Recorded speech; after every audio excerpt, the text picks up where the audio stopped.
আজকে একটা প্রবলেমের কথা শেয়ার করি আপনাদের সাথে। আজ প্রবলেমটা হচ্ছে আমি ইদানিং বা কয়েক মাস ধরে বিগত ঘুম আসে না আমার। যখন আমি ঘুমাতে যাই বিছানায় রাতের বেলা একদমই আমার ঘুম আসে না।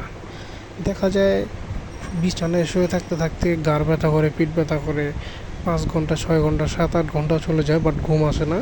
মাথার ভিতরে প্রচুর নানান ধরনের চিন্তা আসতে থাকে, অনেক চিন্তা আসতে থাকে যেগুলোর কোনো মিনিং নাই, একদমই কোনো অর্থহীন চিন্তা আসতে থাকে। সো আমি চিন্তা করলাম এগুলো আসলে কেন হয়, প্রতিটা দিনই আমার এরকম হয়।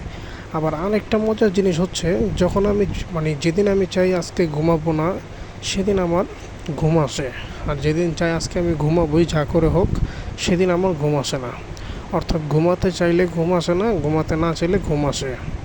কিছুদিন আগে আমি চিন্তা করছিলাম যে আজকে সারা রাত ঘুমাবো না, একদম ফজরবেলা বা ভোরবেলা ঘুমাবো।